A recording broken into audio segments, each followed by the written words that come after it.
There's spoilers. I'm sorry, but spoilers for everything William Faulkner writes in this collection. I'm sorry if you don't want spoilers, run away.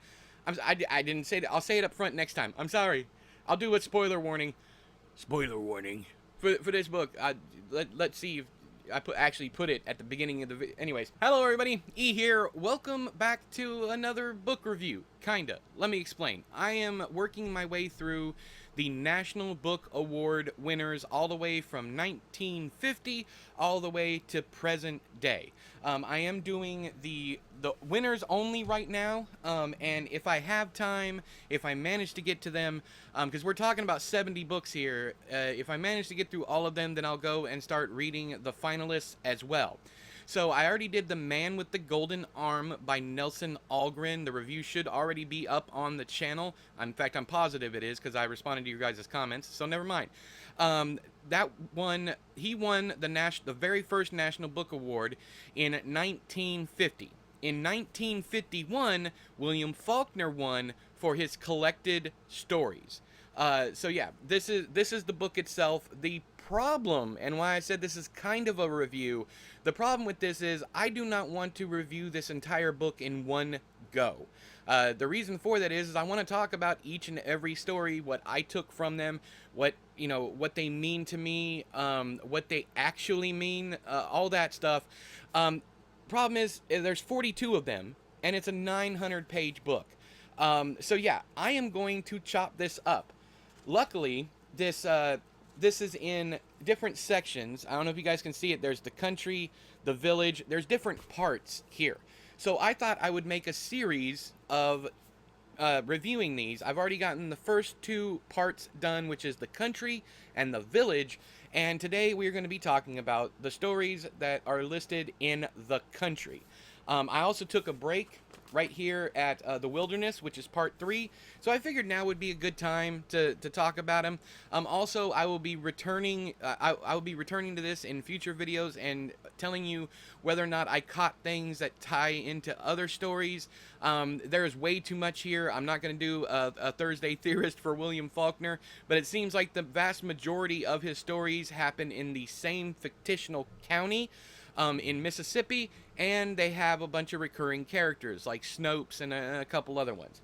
So yeah, let's jump into the country. I literally have, look at my oranges. Y'all that know me know I love oranges. I love the color orange. It's my favorite color. It's my favorite fruit. All that stuff. I love me some orange. So yeah, I have been doing a reading journal for this. So pardon me looking off to the side as I read these. First, I'm going to tell you the title of the story, and then I will tell you what I remember about it, so how much it stuck with me, and then I will tell you what I actually wrote down and whether or not I remember it correctly. So the very first story in the country is Barn Burning. I believe it's narrated by a little boy, and that little boy's father it's a teenage boy. It's a teenager.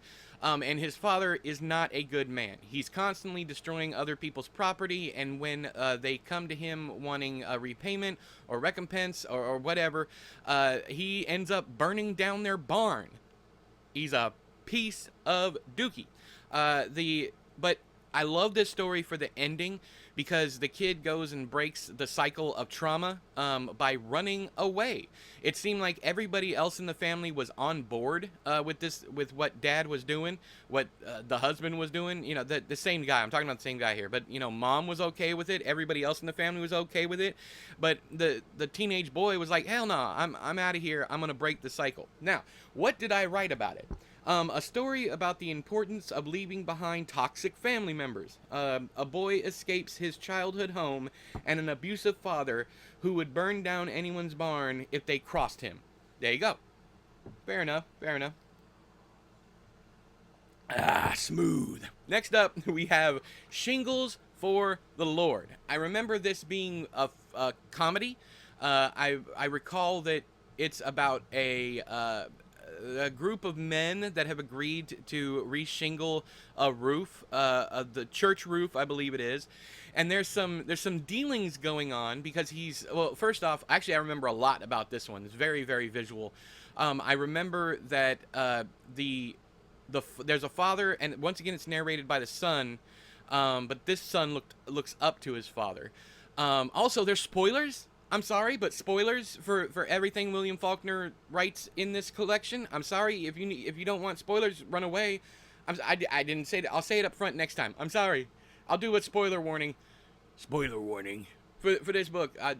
Let's see if I actually put it at the beginning of the video. Anyways, okay. So what happens is the father and son are late to come and reshingle this place. There are two other men that are already there waiting for him to come, and he's late because he had to wait around for someone who was out fox hunting all night so that he could borrow the tools so that he could actually help reshingle the roof.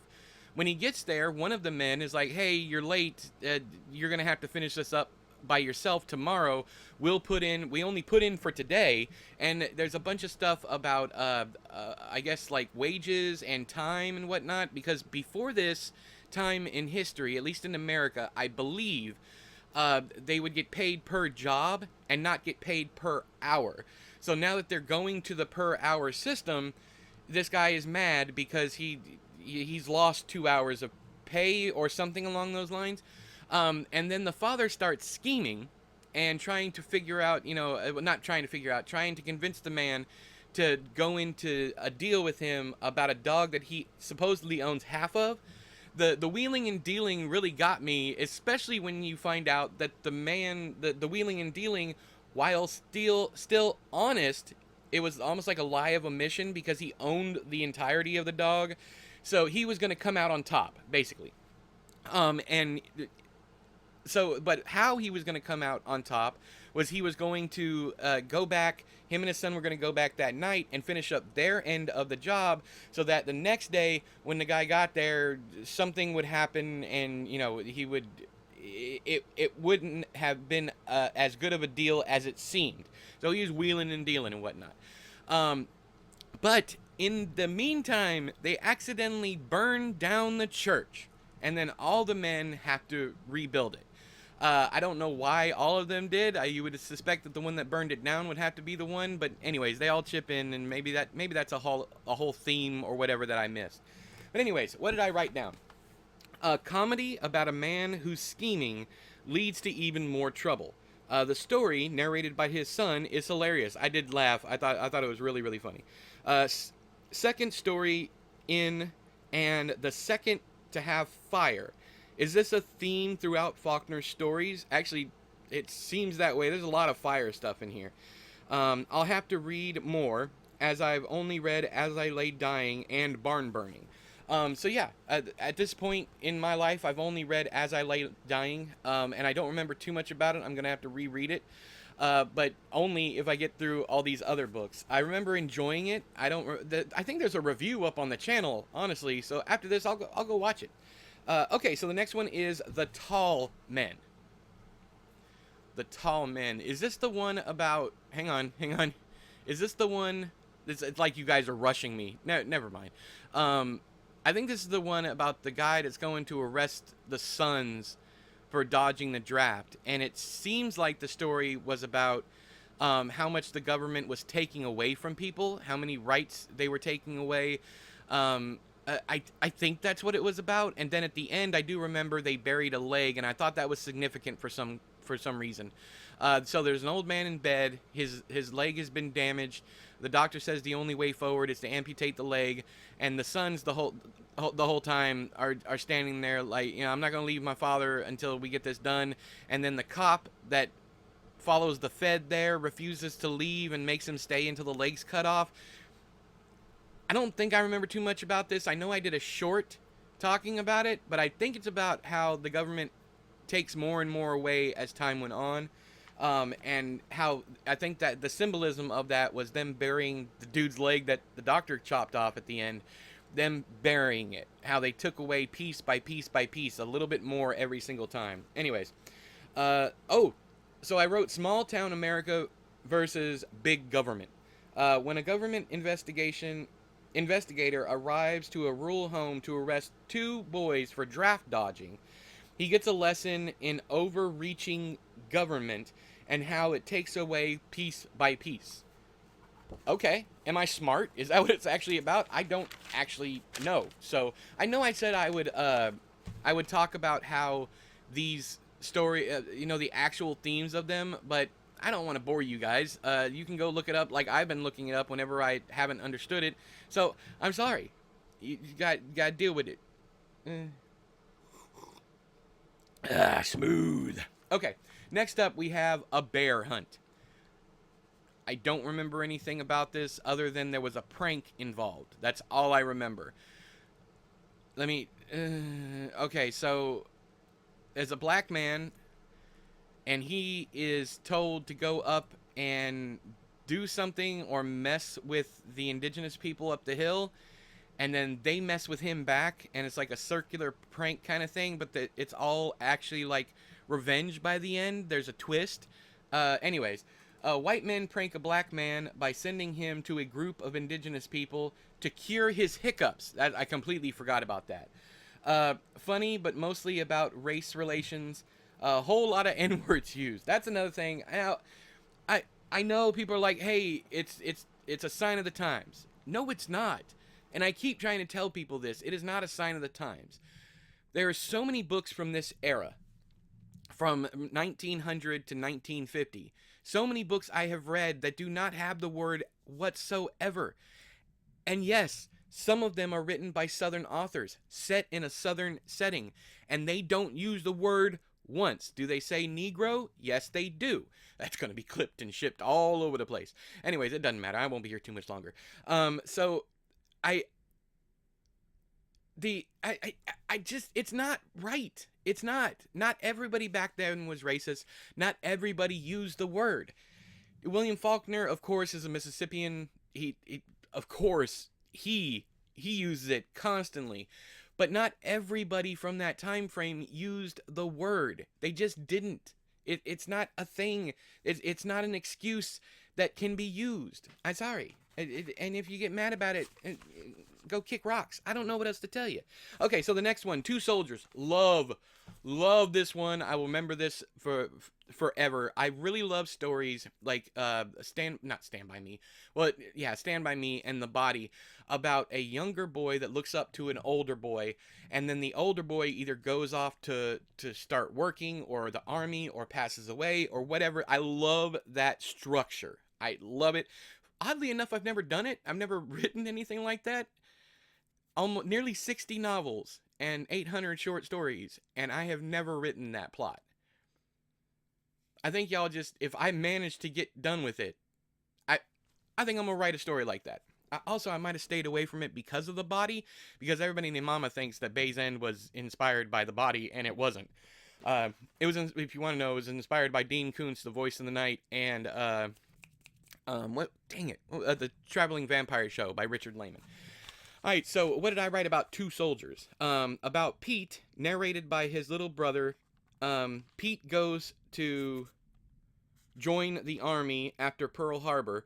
Little bro runs away to find him. Faulkner is best when writing as a child, funny and endearing. Yes, so I forgot to mention this beforehand, and I should have gotten to this, but so the little bro does run off, but the endearing, the funny and endearing part is this kid, the like 8-year-old kid, ends up traveling. I feel like it was like 100 miles or more by bus to go from one area to another area just so he can catch up with his brother. And when he gets there, the interactions are absolutely hilarious. I'm talking about the cop he bumps into. It isn't actually CPS, but the lady that's like, child well-being kind of thing. That lady, his interactions with her, the ticket taker at the bus stop, and then the military guys, the folks at the army recruitment office when he gets there. Beautiful story. I love every single bit of it. And Faulkner is at his best when he's writing kids. And I'll get to that even more in the second part of this video, because there's a lot of them. There's a lot of stories like that when you get to the second part, the village. All right, the last one in the country is Shall Not Perish is the name of the short story. I believe Pete dies in this one. It ties into the story before that, Two Soldiers, and I believe in this one Pete has gone to war and Pete has died. So yeah, it sucks. That's all I really remember about this one. I have no idea what else happens. I think we had a really busy day that day at work, and I was trying to read these in between dashes. I think I can't remember. Anyways, what did I write? Pete from Two Soldiers dies in the war. Only thing I can figure. See, I didn't even know. I probably just completely blanked on this one. Only thing I can figure this is about is the horrors of war and grief. Faulkner seems to think America is worth all the bloodshed, but I disagree. I disagree with that. I do not think that war is ever an acceptable end to anything. Do I think that our military is needed? Yes, I do. But I just wish for a world like a lot of people. I wish for a world that did not seemingly require war for for us to achieve happiness. I don't understand it. The mindset doesn't. Maybe because I got a touch of autism. Maybe that's the reason why. But I don't understand why harming people is a good thing. Is ever a good thing for society. But yeah, so that's the first part of this series. There's going to be multiple parts. Let me see how many parts. And they're not going to be like back to back like these two are. The next part will be up not right after this one, but whenever this one goes up, this one will be up 2 days later. So it'll be like a Tuesday Thursday kind of job. I almost said jive. Why did I say jive? 1, 2, 3, 4, 5, 6. So there's gonna be 6 parts of this. Have you read any of these stories? Have I not talked about your favorite William Faulkner yet? Do you enjoy William Faulkner? Do you understand William Faulkner? Let me know all that down there in the doobly-doo. But until next time, I have been E, you have been you. This has been another book review, kinda sorta. I'll talk to you guys later. Bye-bye!